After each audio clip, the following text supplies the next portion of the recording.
कहानी की शुरुआत होती है वर्ल्ड वॉर 2 के दौरान। साइटो नाम के एक जापानी बिजनेसमैन को कुछ दूसरे बंदियों के साथ जापान वापस भेजा जा रहा था, जहां उन्हें गुलामी में काम करना पड़ेगा। साइटो को सबसे दूर अकेला रखा गया था। जल्द ही 2 पहरेदार उसे शिप के कमांडर के पास ले गए। कमांडर ने उसे नफरत भरी नजरों से देखा और कहा कि अपने देश से गद्दारी करना माफी के लायक नहीं है, लेकिन मौत की सजा तो बहुत आसान होगी तुम्हारे लिए। जो गुनाह तुमने किया है उसके लिए काफी नहीं है। तभी कुछ दूसरे सिपाही ब्रॉन्सन नाम के एक दूसरे कैदी को पकड़ के ले आए। ब्रॉन्सन ब्रिटेन से था। उसके अंदर जापानी लोगों के लिए गहरी नफरत भरी हुई थी। कमांडर ने फिर अपना प्लान बनाया। इन दोनों की जितनी भी जिंदगी बची है उस दौरान ये जंजीरों से एक दूसरे से बंधे रहेंगे। सिपाही आगे बढ़े और दोनों के पैरों को हथकड़ी से जोड़ दिया। ब्रॉन्सन ने कहा कि मुझे मार दो, बस एक जापानी के साथ मत बांधो, लेकिन किसी ने उसकी बात नहीं सुनी। ऐसा लग रहा था मानो यही उनकी किस्मत है। लेकिन तभी उस जहाज के ऊपर दुश्मनों का हमला हो गया और वहाँ जितने भी सिपाहियों को बंदी बना रखा था उन सब ने बगावत शुरू कर दी। ब्रॉन्सन और साइटो इस मौके का फायदा उठाकर भागे और सिपाहियों के साथ लड़े। एक सबमरीन ने जहाज के करीब आकर उस पर मिसाइल चला दी। कैबिन में सिर्फ ऑफिसर और दोनों बंदी बचे हुए थे। कमांडिंग ऑफिसर ने बंदूक निकाली उन दोनों को मारने के लिए, लेकिन ब्रॉन्सन ने बड़ी तेजी से साइटो को पकड़ा और दोनों समुद्र में कूद गए, इससे पहले कि पूरा जहाज ही फट जाए। कुछ घंटों बाद ब्रॉन्सन तैरते हुए साइटो को एक सुनसान आइलैंड तक ले गया। जमीन पर पहुंचकर वो बेहोशी में गिर पड़ा। अगले दिन साइटो ने उठकर सोचा कि ये सब एक बुरा सपना था, लेकिन जब उसने अपने पैर में जंजीर देखी तो सच से सामना हुआ। उसने ब्रॉन्सन को जगाने की कोशिश की, लेकिन वो बेहोश पड़ा रहा। पास में एक सिपाही की लाश भी मिली जो किनारे पर बहकर आ गई थी और साइटो ने उसकी बंदूक निकाल ली। वो सोच ही रहा था कि ब्रॉन्सन को गोली मारकर आजाद हो जाए, लेकिन ब्रॉन्सन ने अचानक उठकर उस पर हमला कर दिया। दोनों के बीच में जबरदस्त लड़ाई हुई। जब वो दोनों समुद्र के किनारे लड़ रहे थे तभी पानी से एक भयानक सी चीख सुनाई दी। ब्रॉन्सन ने साइटो को समुद्र में धकेलने की कोशिश की, लेकिन साइटो के घायल पैर से खून बहने लगा, जिसे सूंघकर वो अनजान जीव उनके पास आने लगा। इस जीव ने ब्रॉन्सन को झटके से खींचा और उस पर हमला किया। तेज पंजे और बिजली जैसी रफ्तार। साइटो ने तुरंत बंदूक उठाई और पहले ब्रॉन्सन पर निशाना साधा, लेकिन ब्रॉन्सन को न मारते हुए उस जीव को मार दिया। वो जीव पीछे हटा और पानी में गायब हो गया। ब्रॉन्सन अब घायल हो गया था। दोनों समझ गए कि इस आइलैंड पर उनकी आपस की दुश्मनी से कहीं ज्यादा खतरनाक कुछ और मौजूद है। दोनों ने एक समझौता किया ताकि जिंदा रह सके। बीच से थोड़ी दूर जाकर ब्रॉन्सन ने पूछा कि वो जीव क्या था, लेकिन वो दोनों अलग भाषा बोलते थे, तो साइटो ने सिर्फ समझने का नाटक किया, लेकिन उसका चेहरा साफ दिखा रहा था कि वो जानता है कि उसने अभी क्या देखा है। साइटो कुछ वक्त के लिए चुप रहा, सोचता रहा कि आखिर कैसे बचा जाए, लेकिन आखिर में हताश होकर वो समझ गया कि यहाँ मरना तय है। लेकिन ब्रॉन्सन ने उसे तुरंत रोक दिया और कहा कि तुम पागल हो गए हो क्या। फिर उसने बंदूक की आखिरी गोली निकालकर साइटो को दी और कहा कि हम दोनों को मिलकर उस जीव से लड़ना होगा जो उनका पीछा कर रहा है। दोनों को कुछ सामान मिला जो समुद्र के किनारे बह कर आया था। ब्रॉन्सन ने एक सिगरेट का पैकेट ढूंढा और साइटो को पकड़ाई, लेकिन साइटो ने उसे लेने से मना कर दिया। उसकी आंखों से उदासी छलक रही थी। जब ब्रॉन्सन कुछ काम का सामान ढूंढ रहा था तो उसे एक नौजवान सिपाही की लाश वहाँ मिली, जो कि उसका अपना साथी था। वो रो पड़ा और कहने लगा कि ये तो बस एक जवान सा लड़का था, इसकी पूरी जिंदगी पड़ी थी अभी। वो जिंदा होता अगर सारे जापानियों ने ये जंग न शुरू की होती तो। साइटो चाहे उसकी एक भी बात न समझ पाया हो, उसके दर्द को पूरी तरह महसूस कर पा रहा था। उसने ब्रॉन्सन को पानी पिलाया। ब्रॉन्सन ने पानी पी लिया और वो दोनों मिलकर रात के लिए और चीजें इकट्ठा करने लगे। जब अंधेरा हुआ तो दोनों ने मिलकर काम चलाने के लिए कैंप बनाया। ब्रॉन्सन ने अपना जूता पहनने की कोशिश की, लेकिन जंजीरों की वजह से उसे दर्द हो रहा था और वो जूता नहीं पहन पाया। तब साइटो को समझ आया कि उसने एक मरे हुए सिपाही के बड़े जूते ले लिए थे और उसने एक जूता ब्रॉन्सन को दे दिया, लेकिन ब्रॉन्सन ने उसे पहनने से साफ मना कर दिया, क्योंकि वो किसी भी जापानी चीज को हाथ तक नहीं लगाना चाहता। साइटो ने कुछ क्रैब्स पकड़े और अपने नए साथी को खिलाए। ब्रॉन्सन जो अब दिनों से भूखा था उसे लेने के लिए पहले तो हिचकिचाया, लेकिन फिर उसने खाना ले लिया, लेकिन वो क्रैब उसके हाथों से मिट्टी में गिर गया।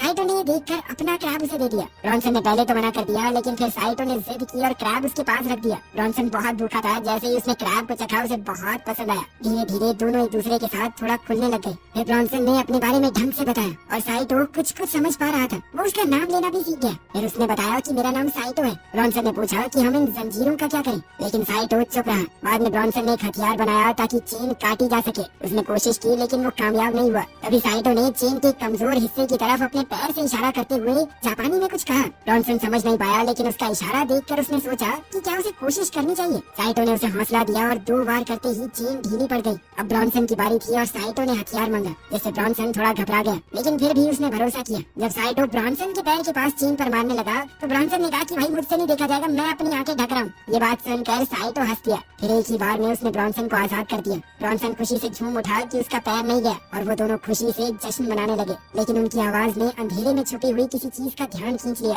साइटो को महसूस हुआ कि कोई चीज उनके पास आ रही है और दोनों सतर्क हो गए, लेकिन वो प्राणी जल्द ही वहाँ से गायब हो गया। दोनों ने हथियार उठाए और सबूत ढूंढने ढूंढने निकल पड़े। साइटो को रेत में कुछ निशान मिले और उसने एक छोटी सी जांच शुरू की, लेकिन तभी एक आवाज ने उसका ध्यान खींच लिया। जब उन्होंने पलट कर देखा तो पता चला कि ये तो दो जापानी फौजी हैं, जिनके साथ एक कैदी भी है। ब्रॉन्सन को शक हुआ कि साइटो अब उसका साथ छोड़ देगा, लेकिन साइटो ने ब्रॉन्सन को दिखाने के लिए कि वो उस पर भरोसा कर सकता है, अपना हथियार उसे दे दिया और कहा कि जल्दी से छुप जाओ। साइटो वहीं रुक गया और उसने देखा कि खाना उबल रहा है। अभी एक फौजी को कुछ महक आई और वो देखने गया, जहाँ उसे लगा कि कोई कैंप में सो रहा है। साइटो सामने आ गया और कहा कि गोली मत चलाना, और ब्रॉन्सन दूर से ये सब देखता रहा। फौजियों को ये नहीं पता था कि साइटो को एक गद्दार घोषित किया जा चुका है, इसीलिए वो उस पर भरोसा करने लगे। लेकिन ब्रॉन्सन ये नहीं जानता था कि असली खतरा उसके बिल्कुल पीछे है। कैंप में साइटो ने अपने पुराने साथियों से पूछा कि क्या कोई बचा है। उस आदमी ने जवाब दिया कि सिर्फ हम लोग ही बचे, क्योंकि उन्होंने लाइफ जैकेट पहनी हुई थी, बाकी सब डूबकर मर गए। ब्रॉन्सन को थोड़ा देर से समझ आया कि समुद्र का वो जीव उसके पीछे है। वो इतना डर गया कि समझ नहीं पाया क्या करना चाहिए और आखिरकार उसने अपनी आंखें बंद कर ली। लेकिन जब उसने दोबारा आंखें खोली तो देखा कि वो डरावना जानवर वहाँ से गायब हो चुका है।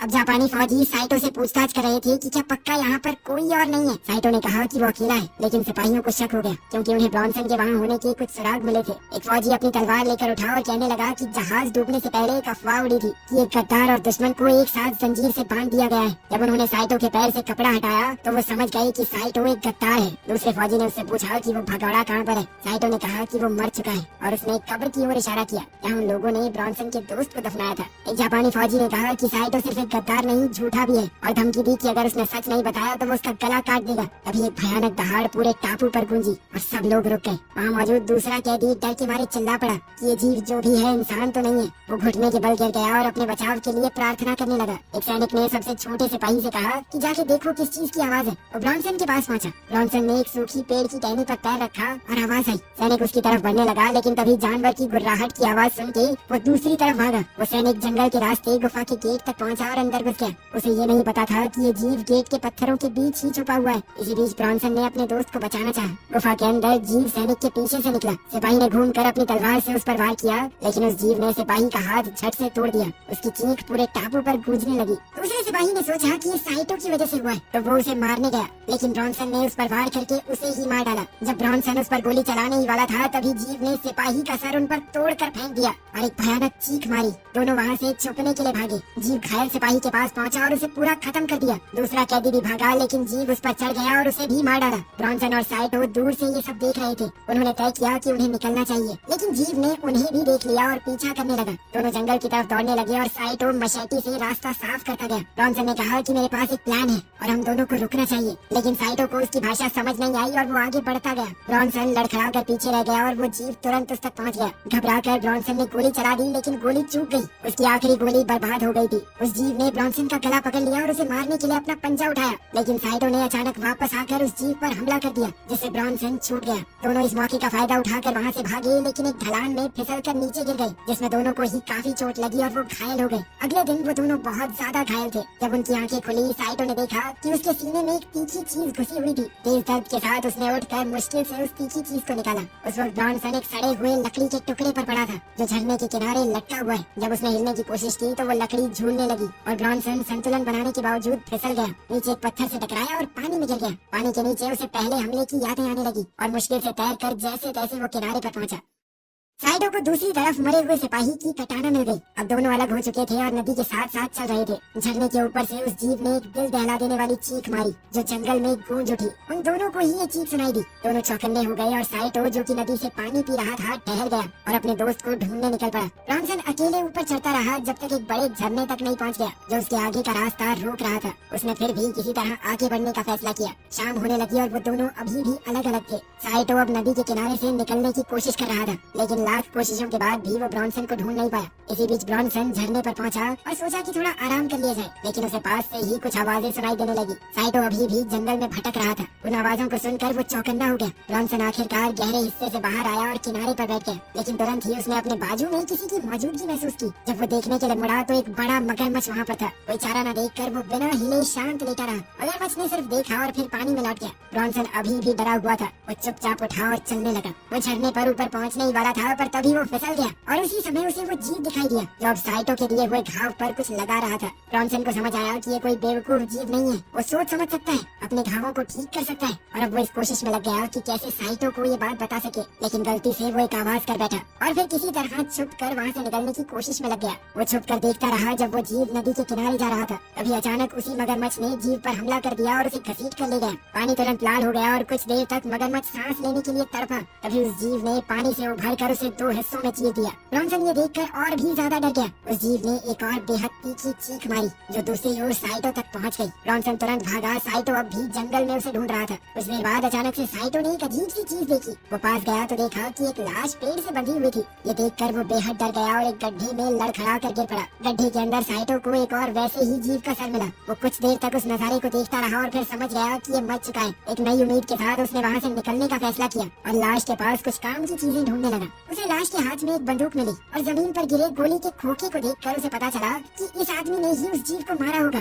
फिर साइटो ने बंदूक भी उठा ली। अब उसके पास एक कटाना और एक पिस्टल थी। तो अब उसने सोचा कि मैं भी उस जीव का शिकार करूंगा। रास्ते में उसे एक टूटे हुए प्लेन का मलबा मिला और वो पानी में उतर कर उस तक पहुंचा। जब वो उस आधे डूबे हुए प्लेन के अंदर गया तो उसे कुछ चीज दिखाई दी। इसी दौरान ब्रॉन्सन ने भी प्लेन के एक और टुकड़े को ढूंढ निकाला और वो भी उसी प्लेन तक पहुंचा। प्लेन के अंदर जाने से पहले उसने कुछ रद्दी लोहे के टुकड़ों से काम चलाऊ सा हथियार बनाया। फिर वो प्लेन के अंदर गया और वहाँ उसे फ्लेयर गन, लाइटर, सिगरेट्स और कुछ और भी चीजें मिली। लेकिन एक चीज ने उसकी नजर खींच ली। उस चीज को पकड़ने के चक्कर में वो फिसल गया और उसने देखा कि प्लेन के पंख में कुछ अटका हुआ है। जब उसने करीब से देखा तो पता चला कि वो एक बम है। इस बम को देखकर उसे एक आइडिया आया। अब ब्रॉन्सन ने थोड़ी देर आराम किया और एक सिगरेट जलाई। सिगरेट पीते हुए उसे किसी के कदमों की आहट सुनाई दी। जब उसने मुड़कर देखा तो वहाँ साइटो खड़ा था। ब्रॉन्सन ने उससे पूछा कि वो कांप क्यों रहा है और साथ ही उसे सिगरेट थमा दी। साइटो ने मना कर दिया और कहा कि उसे कुछ जरूरी दिखाना है। ब्रॉन्सन को कुछ समझ नहीं आया तो साइटो ने अपने लाइटर का इस्तेमाल करके उसे समझाने की कोशिश की। दोनों एक साथ एक गुफा तक गए और वहाँ पहुँचकर साइटो ने एक अजीब सी चीज की ओर इशारा किया। दोनों ने देखा कि वैसे ही एक मादा एक और अंडे को सेक रही थी। ब्रॉन्सन धीरे धीरे उसके पास गया, लेकिन साइटो ने उसे चेतावनी दी कि ये एक मादा है, इससे दूर रहो। ये अपने घर और बच्चे को बचाने के लिए बहुत ज्यादा खतरनाक हो जाती है। लेकिन ब्रॉन्सन ने कहा कि वो बिना उसे मारे यहाँ से जाएगा नहीं। साइटो ने उसे समझाने की कोशिश की कि अगर हमने एक मादा को मार दिया तो ये बाकी के जीव बहुत ज्यादा खतरनाक हो जाएंगे, वो किसी भी हाल में हमें खत्म करके रहेंगे। लेकिन ब्रॉन्सन ने कहा कि या तो वो जिंदा रहेंगे या हम। उसके पास एक आइडिया था और उसने साइटो से अपने साथ चलने के लिए कहा। फिर ब्रॉन्सन ने साइटो को वो बम दिखाया जो उसे प्लेन में मिला था और कहा कि मुझे ये उस मॉन्स्टर के घर तक ले जाने में मदद करो। दोनों मिलकर बहुत मुश्किल से बम वहाँ ले गए। वहाँ पहुँचकर उन्होंने देखा कि ट्रिगर टेढ़ा हो गया है। ब्रॉन्सन ने उसे ठीक करने की कोशिश की, लेकिन साइटो ने कहा कि जल्द से जल्द यहाँ से निकलते हैं, कभी भी फट सकता है ये। इसी बीच वो मादा अपनी गुफा की तरफ लौट रही थी। ब्रॉन्सन ने कहा कि प्लेन में एक इमरजेंसी हथौड़ा है, वो काम आ सकता है, लेकिन वहाँ उनमें से किसी को रुकना पड़ेगा ताकि वो बम को एक्टिवेट कर सके। साइटो ने उदासी से कहा कि मेरी वजह से हम लोग यहाँ पर हैं, और वो वहीं रुकने के लिए तैयार हो गया। लेकिन तभी उन्हें उस मादा की गरज सुनाई दी। दोनों ने ही बाहर जाने का फैसला किया। जॉनसन ने एक फ्लेयर जलाई ताकि वो अंधेरे में देख सके। जब साइटो पहरा दे रहा था तब जॉनसन हथौड़ा निकालने की कोशिश करने लगा, लेकिन हथौड़ा फंसा हुआ था और उसे खींचने में बहुत जान लग रही थी। तभी एक मॉन्स्टर साइटो के सामने आया और साइटो तुरंत लड़ने को तैयार हो गया। दोनों के बीच जबरदस्त लड़ाई हुई और वो जीव बहुत ही सेफ और समझदार तरीके से लड़ रहा था। आखिर में ब्रॉन्सन हथौड़े को प्लेन से निकालने में कामयाब हो गया। साइटो ने डट कर उस मॉन्स्टर का मुकाबला किया और उसे प्लेन के करीब धकेल दिया। ब्रॉन्सन को हथौड़े से कई बार वार करने का मौका मिला। वो दोनों ही उस जीव के साथ लड़ाई में लग गए और कुछ देर के लिए उसे कोने में दबा भी दिया। लेकिन जब उन्होंने आसमान की तरफ देखा तो उन्हें आग धीरे धीरे बुझती हुई नजर आने लगी। फिर जब उन्होंने सामने देखा तो वो जीव वहाँ से गायब हो चुकी थी। फिर दोनों जल्दी से गुफा की तरफ लौटे ताकि काम पूरा कर सके। साइटो एक बार फिर से पहरा देने लगा, जबकि ब्रॉन्सन बम के लैच को ठीक करने की कोशिश कर रहा था। जैसे ही ब्रॉन्सन ने वो लैच ठीक किया, उस जीव ने पीछे से हमला बोल दिया, लेकिन साइटो ने तुरंत उस जीव के सीने में छुरा घोंप दिया। जैसे ही वो उसका सर काटने की तैयारी कर रहा था तो उस जीव ने उसे दीवार पर दे मारा और फिर वापस ब्रॉन्सन पर हमला किया और उसे भी जबरदस्त हमला करके घायल कर दिया। साइटो ने जैसे तैसे अपनी हिम्मत बटाई, उठा और अपना हथियार भी उठाया और एक ही झटके में उस जीव की आंख में गोली मार दी। इसके बाद उस मॉन्स्टर ने ब्रॉन्सन को छोड़ दिया। साइटो ने दोबारा गोली चलाई लेकिन चूक गया, इसीलिए उसने अपना निशाना बदला और उस जीव के अंडे पर गोली चला दी। अंडे में विस्फोट हुआ और उस मादा का एक बच्चा जमीन पर गिरा, जिसे देखकर वो मादा गुस्से से बौखला गई। साइटो अपने दोस्त की मदद करने के लिए दौड़ा, लेकिन ब्रॉन्सन काफी बुरी तरह से घायल था। ब्रॉन्सन ने अपनी सारी चीजें साइटो को दे दी और कहा कि जल्दी से निकल जाओ। जब वो मादा अपने बच्चे को गोद में उठाकर बैठी हुई थी तो साइटो दर्द में था, लेकिन फिर भी मजबूरी में अपने दोस्त को छोड़कर गुफा से भागा। फिर वो मादा ब्रॉन्सन के पास आई। ब्रॉन्सन ने तुरंत बम को एक्टिवेट कर दिया। ब्रॉन्सन ने तुरंत काउंटडाउन शुरू किया, लेकिन जब वो 3 तक पहुंचा तो बम फटा ही नहीं। तभी उसे अपने दोस्त साइटो की बात याद आई। उसने साइटो के बताए तरीके से बम को एक्टिवेट किया और एक बहुत बड़ा धमाका हुआ जिसे साइटो ने दूर से देखा।